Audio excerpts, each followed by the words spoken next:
आपका फिर से स्वागत है मेरे YouTube चैनल जीते लक्ष्यकार सर क्लासेस में। आज हम पढ़ाई से हटके कुछ एक ऐसा नया लेकर आए हैं आपके सामने जिससे आपको अपने जीवन में नई सकारात्मक ऊर्जा और जीवन में कुछ कर गुजरने के लिए प्रेरणा मिलेगी। तो आइए मिलते हैं एक ऐसी ही शख्सियत से।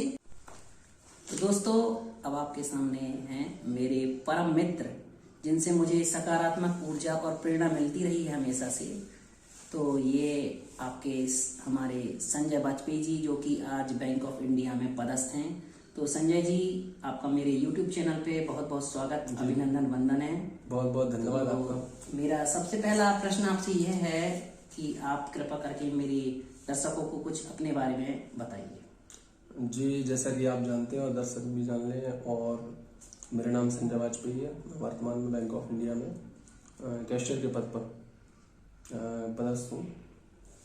तो संजय जी, मेरा आगे का नेक्स्ट क्वेश्चन आपसे ये है कि कुछ आप आपने जहाँ से शिक्षा प्राप्त की है उन संस्थानों के बारे में बताइए। जी, मैंने शुरुआती शिक्षा छतरपुर के ही कोतवाली के पास सन्मति विद्या मंदिर से कक्षा 1 से लेकर 8वीं तक शिक्षा ग्रहण करी है, जहाँ पे अभी आप एक शिक्षक के तौर पर कार्य करते हैं। और मुझे बेहद खुशी होती है कि जिस स्कूल में मैं पढ़ा हूँ वहाँ पे आप शिक्षक के तौर पर बच्चों का मार्गदर्शन कर रहे हैं। बहुत खुशी की बात है। और उसके बाद मैंने फिर एक्सीलेंस स्कूल नंबर 1 से शिक्षा प्राप्त करी, और स्कूल की शिक्षा खत्म करने के बाद मैं जगत गुरु राम भद्राचार्य विकलांग विश्वविद्यालय से चित्रकूट यूनिवर्सिटी, वहाँ से मैंने ग्रेजुएशन किया, जो कि BCA किया। वहाँ से आने के बाद महाराजा कॉलेज से मैंने MA किया है हिंदी लिटरेचर से, और मेरी शिक्षा 2008 में ग्रेजुएशन कंप्लीट हुआ। तो संजय जी, आपके मन में ये सरकारी नौकरी या बैंक में जाने का विचार कैसे और कब आया? जी देखिए, वैसे सरकारी नौकरी, प्राइवेट नौकरी, व्यापार, ये सब कुछ बहुत बड़ी चीज़ नहीं होती है। लेकिन क्या है कि मेरे साथ थोड़ा सा अलग चीज़ थी। मैं क्या है, एक निम्न आय वर्ग वाले परिवार से संबंध रखता था, और मेरे पिताजी की एक निश्चित और बहुत ही कम आय थी, जिसमें कि किसी व्यापार के लिए पूंजी बनाना बहुत ही मुश्किल काम था।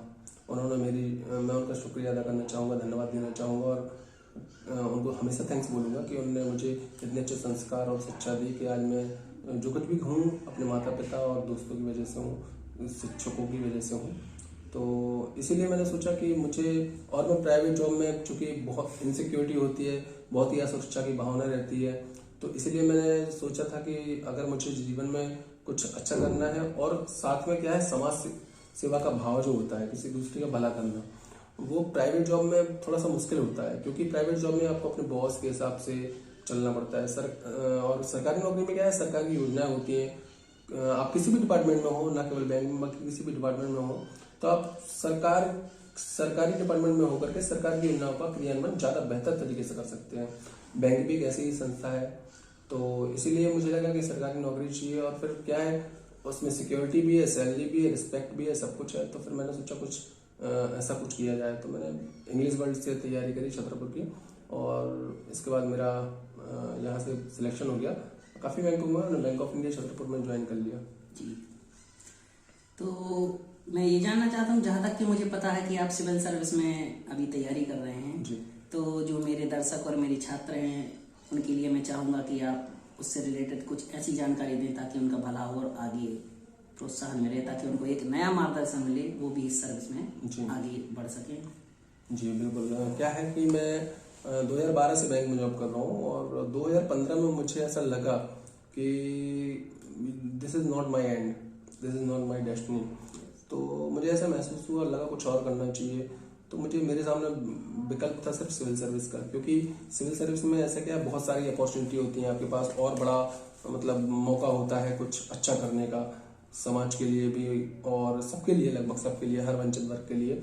तो इसीलिए मुझे लगा कि यही एक ऑप्शन है। तो मैंने 2015 से थोड़ा सा इसमें, हालांकि चाहते तो सब हैं, शुरू से चाहते हैं, लेकिन उनका क्योंकि उचित मार्गदर्शन न मिलने के कारण करना थोड़ा सा मुश्किल हो जाता है।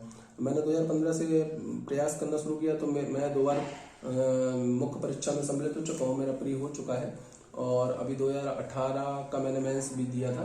तो मैं बस कोशिश करता रहता हूँ, हालांकि जॉब के चलते इतना समय नहीं मिल पाता है कि पूर्ण रूप से समर्पित होकर तैयारी की जाए, लेकिन फिर भी मेरा प्रयास है, अभी भी मैं कर रहा हूँ। बाकी आगे देखते हैं भगवान क्या चाहता है। भगवान की इच्छा रही और सभी का आशीर्वाद रहा तो निश्चित ही एक दिन कर सकूंगा।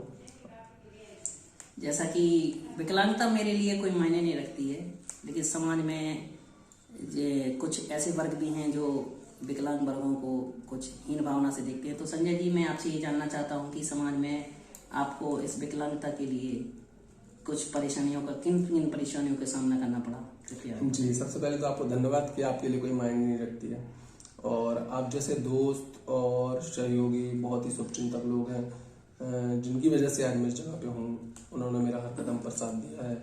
मेरा परिवार और मेरे कुछ अच्छे दोस्त भी हैं जिसमें आप भी निश्चित रूप से शामिल हैं, और मेरे एक मित्र हैं ब्रजेश राठौर जो कि बैंक ऑफ इंडिया में ही है पदस्थ। तो हमेशा सभी लोगों ने, अच्छे लोगों ने साथ दिया है। मुझे बचपन से कभी ऐसा फील नहीं हुआ कि मैं डिसेबल हूँ, चल नहीं सकता, खड़ा नहीं हो सकता, ये वो।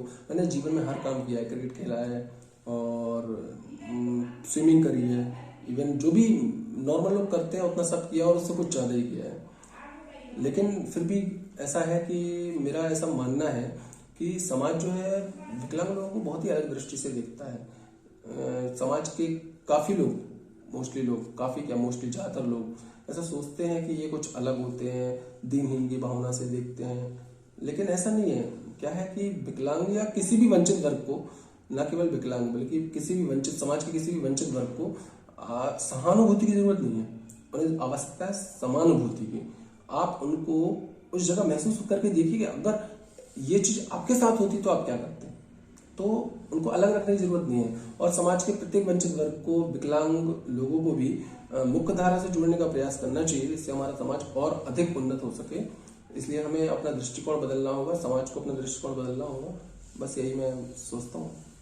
जी संजय भाई, आखिरी में मैं आपसे एक ही रिक्वेस्ट करूंगा कि आप हमारे दर्शकों को कुछ मार्गदर्शन कीजिए, ताकि एक समाज में एक नई ऊर्जा और नई प्रेरणा के साथ आगे बढ़ सके। जी बिल्कुल, मैं समाज को क्या, मैं छात्रों को बोल सकता हूँ कि अगर आप तैयारी कर रहे हैं तो मैं अकेला नहीं, दुनिया में बहुत लोग हैं मुझसे भी बहुत ऊंचे, बहुत बड़े, जो मुझसे भी बड़े मुकाम पर पहुंचे हैं, उन्होंने मुझसे भी ज़्यादा संघर्ष देखा है। मैं तो एक बहुत छोटा सा उदाहरण हूँ, तो आपको उनसे सीखना चाहिए, मुझसे भी। मैं जो आप अच्छी चीज़ किसी से भी सीख सकते हैं, सीखना चाहिए। तो मैं ये कहना चाहूँगा कि मेरे साथ भी हालांकि हुआ है, स्ट्रगल हुआ है और बहुत सारी प्रॉब्लम्स आई हैं, लेकिन कभी ऐसा फील नहीं हुआ। आप हमेशा पॉजिटिविटी बनाए रखिए और कोशिश करिए कि आपके माता पिता ने आपके लिए जो सोचा है आप उसमें से कुछ तो पूरा कर सकें।